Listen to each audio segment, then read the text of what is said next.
Well, we're out here bouldering. What is this, Eldo Canyon or is it El Dorado Canyon? El Dorado Canyon. El Dorado Canyon. People call it Eldo. People call it Eldo. And I've been climbing 5.5 years, so I'm gonna give you 5.5 things I wish I knew when I started. So my first one on the list, which you guys have not guessed, I wish I knew that climbing was addictive and might ruin your life. I think it partially ruined my life. There's seasons where you have to put in a lot of effort to things, and then like doing that locks it down for you and sort of like opens up possibilities for you to do more in the future. If I had started climbing when I should have been locking down my career, my focus would have been all climbing like it was when I found it. Thinking back to what it was like when I first started climbing, it was like this combination of puzzle solving, but also demanding physically. The mental and the physical came together in a way that was super satisfying, perhaps the most satisfying of any sport that I've tried to date. The result was pretty much instant, deep addiction. It was like, wake up, think about climbing, work while watching climbing videos in the background, stretching and doing whatever you can on your lunch break for things that you think might benefit your climbing. How sore am I? Can I get away with going to the gym again today, or do I have to force myself to take a rest day? Get ready to go to the climbing gym as soon as you're done with work, be there for 3 or 4 or 5 hours, eat a late dinner and smash in some extra protein whenever possible, fall asleep thinking about the project you were working on at the gym, dream about climbing in your sleep, wake up and do it all over again. Having so many friends at the gym in those first couple of years, just walking in and feeling like you're in an episode of Cheers.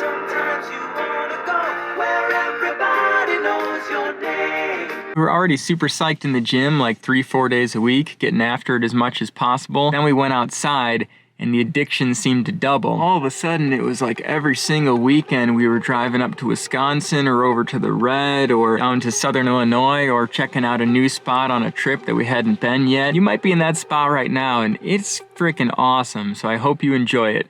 But be careful, which is actually a pretty good segue here. I gotta set this thing up here. All right, Trevor, give me a guess for number 2. If it's from your perspective, probably that, realizing how old you are, and having to like adapt with that, and like get over the injuries and work through the injuries, so I'm gonna guess that that's one. Injuries is definitely one of them. I had to throw an insult in there for you. And a little insult, yeah, appreciate that. I wish I knew how common injuries were and like how big a part navigating them would be. Yeah. Kind of a lot to unpack in that one statement. First off, why are injuries so common? I personally think it's the combination or interaction of 2 variables. Overuse, basically too much climbing and not enough rest. We talked about this one a little bit already with respect to the addictive nature of climbing, so it's easy to see why it's common for people to overdo it. The second variable is the unique stress that climbing puts on the fingers, elbows, and shoulders, but especially the fingers and specifically the connective tissues like tendons, ligaments, pulleys. Why is this a problem? Let me think about that. Well, muscles are easy to be more in tune with. They get a lot of sensory feedback, so you know when they're sore or when they're feeling strong. They also get a lot of blood flow, which is where they get their nutrients for recovery, and so they tend to recover and heal faster than your tendons, ligaments, and other connective tissues like pulleys. So when you're super psyched to climb all the time, you're really just checking in on the muscles for soreness, at least at first, to say, hey, am I ready to go back to the gym or not? And unless there's any sort of outward, intense pain in the finger connective tissues, you're really pretty unlikely to be aware of it unless you're really good at paying close attention to your body and have practiced that over time, which I definitely recommend doing. But regardless, you're going to be less in tune to the sort of recovery period needed for the connective tissues in the fingers than you will be to the muscles in your forearms and the rest of the body. Tendons and ligaments and other connective tissues tend to take months or years to really have noticeable gains in strength and resiliency to injury. Okay, so injuries are common because you're really psyched to climb all the time and climbing's really hard on your connected tissues and they need a long time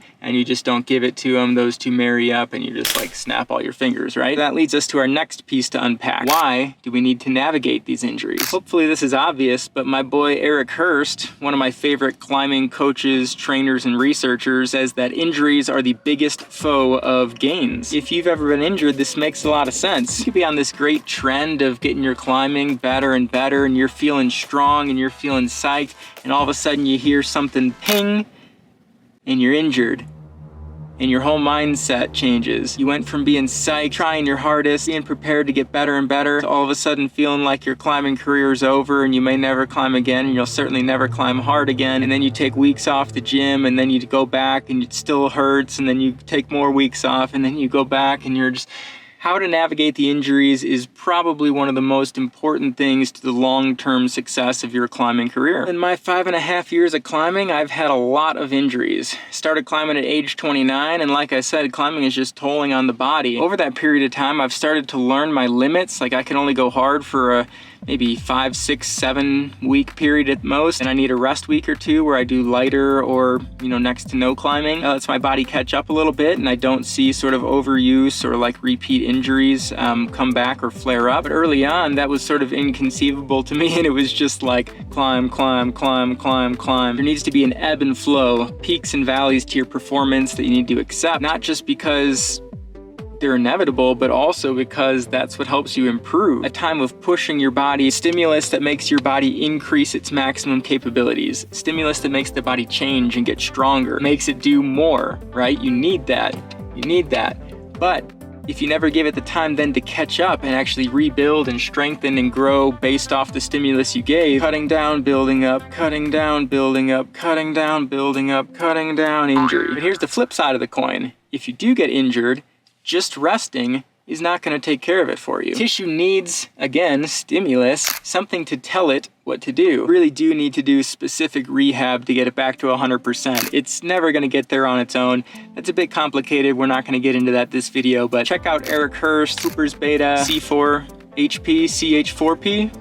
I forget. A lot of good resources out there. If you have an injury, you need to rehab it. Rest ain't gonna do it. You can find a way to climb without aggravating the injured tissue, and then find a way to rehab the injured tissue. Perhaps my worst climbing specific injury, I popped, partial tear of the pulley. I think that's the A2 here on this ring finger. Ultimately, I think I was just going to the gym too often without enough rest in between, and then pulled too hard on too small of a hold too many times, and the one time it just went ping inside my body, and I felt it reverberate, and I felt, oh my God, it was horrible, and I can still feel it inside my head the way it sounded. Only a partial tear, it wasn't a full thing or whatever, but I'm not responsible enough to just like not use it, so I had to actually physically put it in a splint. So I'd climb with like this, you know, 3-finger claw grip at the gym, or I'd just do the front 2 and I'd do easy stuff, or I'd do something where I could put my whole hand but didn't have to use that finger because it was a big enough jug, it could just rest on there or whatever. And then I taped it for a few weeks, and then I was still light on it for probably another month or so more. But I climbed throughout the whole time, even with that horrible, I say horrible for me, pulley injury, but I was able to climb throughout that whole time and still improve my technique, and I think also like my long sort of aerobic endurance as well. When I had a knee injury and couldn't do really a lot of actual climbing, I still did hangboarding at home or maybe some campus board stuff in the gym while my knee was getting rehabbed and back to a healthy enough state to do regular climbing again. When I had a back injury, I couldn't do any bouldering with a fall for a while, but could still do some easy sport or auto belay stuff. When I've had finger injuries that occurred while crimping, I could still climb through the rehab in an open position and vice versa. Maybe sometimes you can't pinch, maybe sometimes you can't, you know, do a pocket. Find a way to climb without aggravating the injured tissue, and then find a way to rehab the injured tissue. All right, well, injuries have definitely been somewhat of a bitch in my climbing career, but good guess, Trevor. So I got one of them, all right. Good job, now go climb. What's up? Starting recording? Okay, we're good.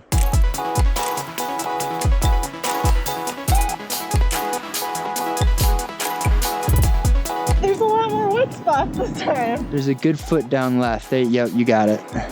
So you just gotta trust that foot not to slip. Yep. Just for a second. On the wet. It's real out here. This is the Gill boulder. Justin. It's the Gill boulder. All right. Step by on there, John Gill. He doesn't mess around. No, he's not. Well, this will be a bonus. One of the things I wish I knew was how intricate down climbs can be. Work my way, my feet down pretty decent slab feet to this right here. Then match feet. Work my hands down. I can show you a different one. All right, let's see it. Maybe I'll try a third one. Okay. So I don't like that spooky shit. You know, I'm not about the spooky shit, Justin. Yeah. Never have been. Hop a squat. And I Throw do the that. foot. I like it. And then I can just, and there's knobs on this tree that are like bomber feet. See, what I would kind of like to do here is just like quick little baseball slide, Oh my hit the God. ground with the feet and hit a roll, you know? Well, go ahead. That's it. intense. What is gonna happen? Are you serious right now? It's a long way down. Okay. Wow. Like that, bro. Dude, wow. Option number 3. Whoa. Whoa, Dude, that was sweet, dude. That was pretty fucking there. sweet. How to make a down climb risky as hell. Right, exactly. How to break both ankles necessarily. Like, dude, that's like Even a... a pad. I was not expecting you to actually do it. I thought you were kind of f***ing with me. I was Really? like, yeah. Okay, number 3, you will plateau. We already talked about one easy way to see a plateau to your climbing progression, and that's getting injured. Another reason you might hit a plateau is because you hit your genetic limit. But really, this shouldn't happen for a few decades of training, probably. So in my mind, that leaves 3 things that could possibly lead to an early plateau. Inconsistency. I doubt this is your problem, but if you're not going at least once or twice a week to the climbing gym, I wouldn't expect to see a lot of progression over the long term. Second possibility is not getting enough rest. So perhaps the exact opposite. You're going to the climbing gym too much and not taking enough rest days in between. Maybe you're only paying attention to your muscles and not accounting for the fact that your tendons and ligaments will need more rest, even though they aren't giving you the same feedback like we talked about already. Did we talk about that yet, or is that the next one? Finally, let's say you're getting the appropriate amount of rest and getting to the gym with a good frequency. You still might plateau if you're making inefficient use of your time at the gym. Don't misunderstand me here. I don't at all mean that you should be running around the gym like a crazy person trying to climb as many routes and boulders as you can every session and getting super pumped and like burnt out and leaving feeling like dead. That's not horrible and will probably lead to a lot of progression early on, although it might get you injured. But as your climbing continues to progress and you put more years under your belt, you're gonna need to be more and more specific or more intentional with how you use your time at the gym. We're gonna dive into this in a little more detail in number 5, but it's important to know that you will plateau at some point. You might plateau a few times. Don't let it bum you out too much. Try to set yourself goals over multiple seasons so that short-term plateau doesn't ruin your psyche. It's actually the same approach that I'm taking with this channel. I'm about 1 year into an 11-year plan to make this a career. So when I'm not getting any views in the short term, I don't sweat it. Plateauing is unavoidable, so don't let it ruin your motivation. Set yourself goals over several seasons, longer term, so that short-term blips don't ruin your psyche. Good lip. Yep, super close. That's the part that's There it is. Yeah, dude, it's totally fine after I committed to that 1 foot. Like, it's a great right foot too. I just like haven't committed to any sort of small foot yet today, you know? Yeah, that was a cool climb. That was a good climb, definitely. Yeah. Thanks, man. Appreciate it. You doing this one, Caroline? I'm okay. This is the 6, Trevor? No, this is okay. Oh, this is the 10. Yeah, I can't even get off the ground. That was hilarious. Just that like storm. Oh, we should give a shout out to that dude we saw at the gym. I think his name was Justin. Was Yeah, it? it was Justin. Oh, no wonder he likes this channel. What's up, Justin? I'm doing great, man. Thanks for asking. Justin at DBC. Yeah, Good dude. bouldering with you, dude. That's cool, man. With you. Hope to see you again. He said he goes to Alder for a lot because he lives in Evergreen. Okay, sick. Once they open back Oh, wow. up, dude, yeah. If it opens back up during the week, we'll be there a lot again. Fingers can keep. I don't know. I'm losing my motivation to just hang on those things. They're good, but they hurt. This might be a segue Delicate. into one of my points. Any guesses based on that? Oh, don't full crimp? I don't know. Maybe. Know the do it. differences between the crimping Yeah. and I'm full crimping. on this. Those are all very Oh, good. My title would be Full Crimping is Not Evil. Because early on, dude, I avoided it at all costs. Yeah. And in the long run, I think it hurt me because the only time I would full crimp is when I'm on a fucking limit boulder. Yeah. And then I have to full crimp. And that was the first time I've full crimped in 2 months. Of course you're gonna risk injury. I never full crimp, Yeah. ever. And it's not hindered me yet, I don't think.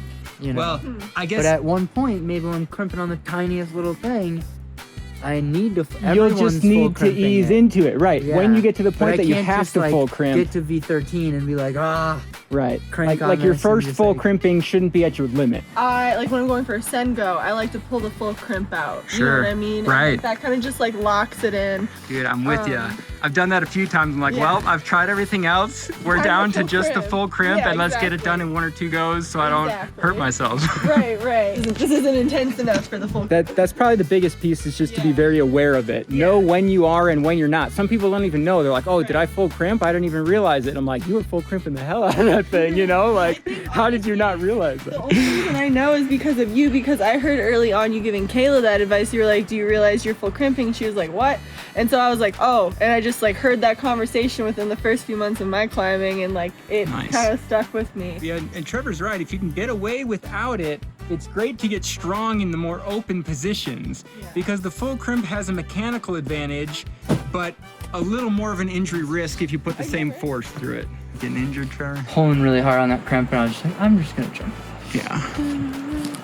Full crimp is not always the way. Like I learned on the lurker, the sit, I need to like kind of engage my fingers in like a pocket style and like drop the thumb and the pinky in order. It just like, it does something to align, honestly, like my tendon to like my hips. Just gives very you a better well. body position. Totally, Yeah. and that's what allows me to come in. When I full crimp, I was like slipping off, and it's like very subtle, but it's the first time I was like, full crimping is actually Not making the this best. move harder for Yeah. me. Yeah, and like really like anchoring into that middle finger and aligning my tendon was like perfect. Nice. Yeah. I actually saw a physical therapist in Chicago that specializes in helping rock climbers. Learned a lot of interesting stuff from him. Might do another video on that. But one of the things he talked about was full crimping. He recommended that I full crimp daily at a low intensity level on the hangboard to get my body used to taking those forces. You need all the tissues that are gonna be involved taking heavy load while you full crimp to get trained up and be prepared to take more of it without just breaking them down at maximal capacity every time you full crimp. For number 5,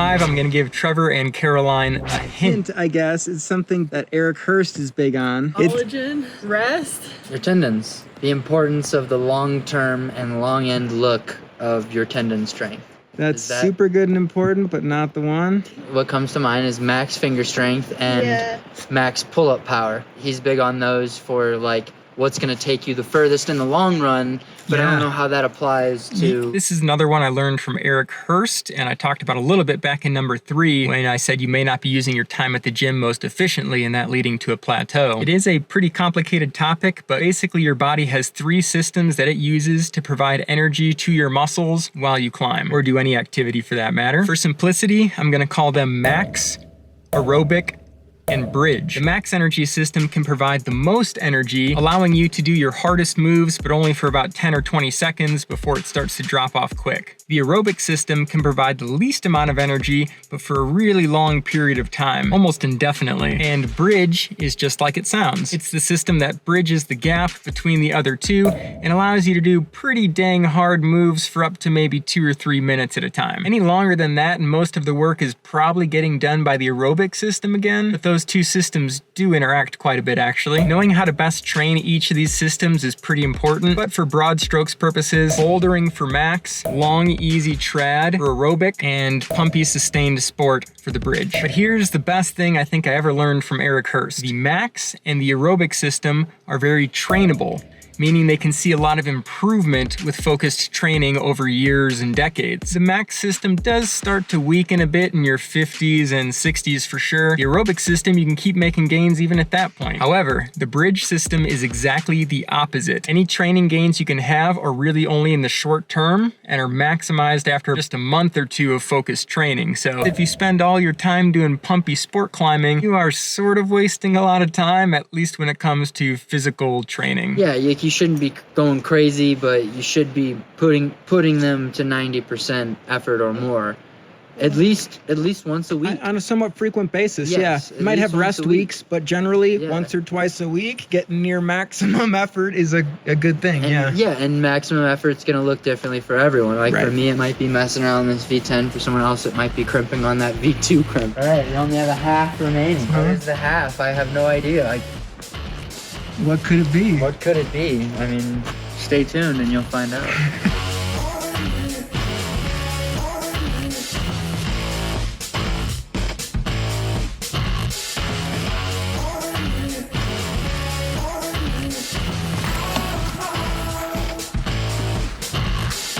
Okay, guys, I know you were waiting for it. Highly anticipated. I was just about to ask. I don't have another guess for you. Caroline? I don't know. Like, LaCroix is the best crack drink. That'd be like a double, not a half. Although injuries are likely and you could get addicted and totally ruin your whole life, even with all that in mind, it's still totally worth it because, and then I'll just like cut to the end screen right there because it's only a half. Yeah.